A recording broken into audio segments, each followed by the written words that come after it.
بسم اللہ الرحمن الرحیم۔ السلام علیکم ورحمۃ اللہ وبرکاتہ۔ پیارے دوستو، آج کا جو وظیفہ ہے یہ بہت زبردست ہے اور بہت عجیب وظیفہ ہے۔ جو آدمی اس وظیفے کو انشاءاللہ کرے گا تو اس کے برکت سے اللہ جل شانہ اس کے تمام ضروریات اپنے غیبی خزانوں سے پورے فرمائیں گے۔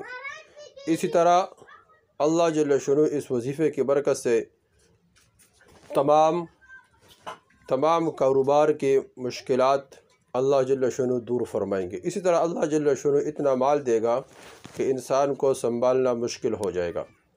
بس یقین کے ساتھ ہو، اور گھریلو جتنے بھی پریشانیاں ہیں اس وظیفے کے برکت سے اللہ جل شانہ تمام پریشانیاں دور فرمائیں گے۔ اسی طرح کوئی پریشانی رشتہ داروں کی طرف سے انشاءاللہ اس وظیفے کے برکت سے اللہ وہ پریشانی بھی دور فرمائیں گے، اور اس وظیفے کے برکت سے اللہ جل شانہ انسان کے تمام کاموں کی جو رکاوٹ ہے وہ تمام رکاوٹ بھی اللہ جل شانہ انشاءاللہ دور فرمائیں گے۔ رکاوٹ وہ کاروبار میں ہے، اسی طرح گھر میں ہے، وہ رکاوٹ کسی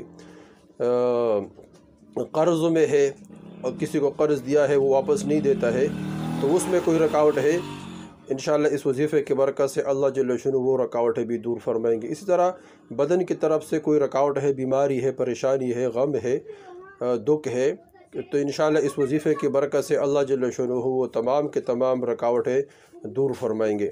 اور وظیفے میں دو باتیں جس طرح ہم پہلے عرض کرتے ہیں بہت ضروری ہے۔ ایک یقین ہو، جو آدمی یقین کے ساتھ وظیفہ کرتا ہے تو اللہ جل شانہ اس کے برکت سے ضرور، اس یقین کے برکت سے ضرور وہ کام کر دیتا ہے۔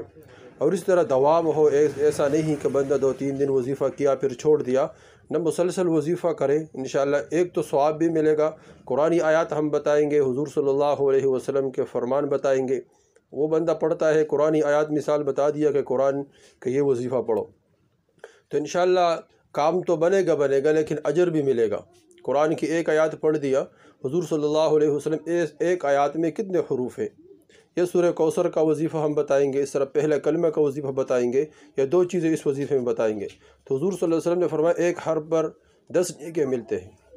اور میں یہ نہیں کہتا ہوں کہ الف لام میم ایک حرف ہے، بلکہ الف ایک حرف، میم ایک حرف، لام ایک حرف ہے، اس طرح 30 نیکیاں ہو گیا۔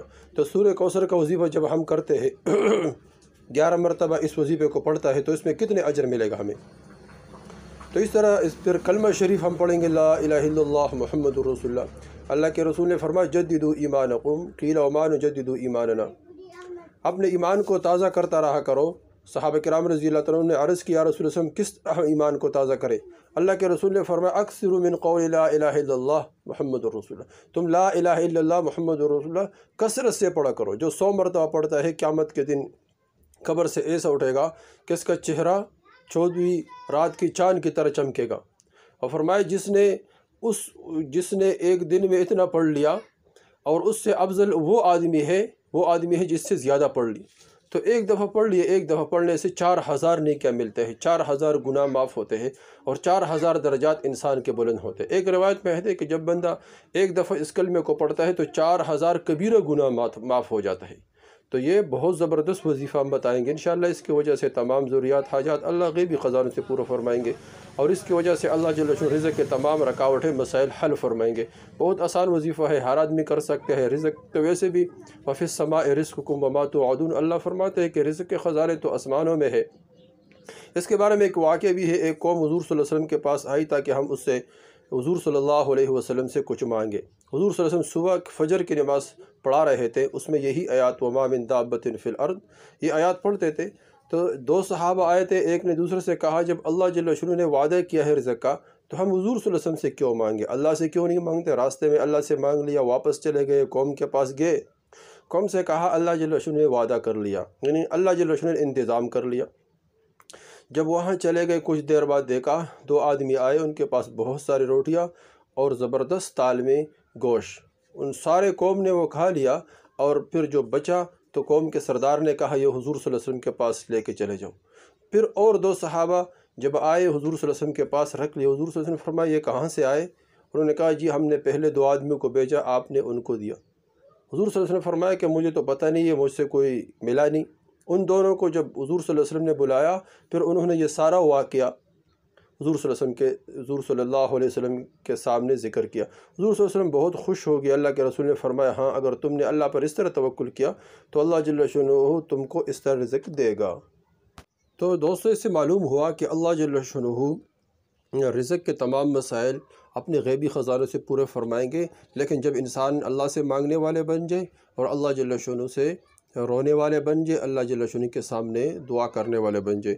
دوستو کون سا وظیفہ ہے؟ سورہ کوثر پڑھنا ہے، اور اس کو صرف 7 مرتبہ اول آخر درود شریف کے ساتھ پڑھنا ہے، کسی ایک نماز کے بعد، عشاء مغرب فجر کوئی بھی ایک نماز کے بعد، اور اس کے ساتھ ساتھ 100 مرتبہ لا الہ الا اللہ محمد رسول اللہ پڑھیں، 100 مرتبہ، اور اس کے اول بھی درود شریف پڑھے، آخر میں بھی درود شریف پڑھے 11 مرتبہ، اس کے بعد دعا مانگے۔ انشاءاللہ اس کے بارے میں اللہ جل شانہ سے امید ہے کہ اللہ جل شانہ اس کے وظیفے کے برکت سے تمام مالی پریشانی، اللہ جل شانہ تمام مالی رکاوٹیں، کاروباری رکاوٹیں، گھر کے جتنے بھی رکاوٹیں ہیں تمام کے تمام اللہ جل شانہ دور فرمائیں گے۔ دوستو یہ وظیفہ ضرور کرے، خود بھی کرے، اور یہ وظیفہ کتنے بزرگوں نے فرمایا کہ کم از کم اس کو 7 دن کریں، ورنہ 40-41 دن کریں، اور جب تک انشاءاللہ اللہ جل شانہ تو پہلے 7 دنوں میں ضرور مسئلہ حل کریں گے، اگر نہیں تو پھر اللہ جل شانہ سے مستقل مانگتا رہے، اجر بھی ملے گا انشاءاللہ، اس کے ذریعے سے اللہ جل شانہ مسائل بھی حل کریں گے۔ دوستو اس وظیفے کو خود کرے، آگے شیئر کرے، تاکہ سب مسلمانوں کو فائدہ ہو جائے اور سب مسلمان پریشانیوں سے بچ جائے۔ امید ہے کہ اس وظیفے کو تم سارے کرو گے انشاءاللہ، اور اللہ جل شانہ ہمارے سارے سننے والوں کو جزائے خیر دے، ان کے تمام ضروریات حاجات اپنے غیبی خزانوں سے پورے فرمائے، ان کے تمام مسائل اللہ جل شانہ غیبی خزانوں سے پورے فرمائے، اور ان کے آپس کی جتنے بھی پریشانی ہے اللہ جل شانہ دور کرے، اور ان کو اپنے غیبی خزانوں سے رزق عطا فرمائے۔ والسلام۔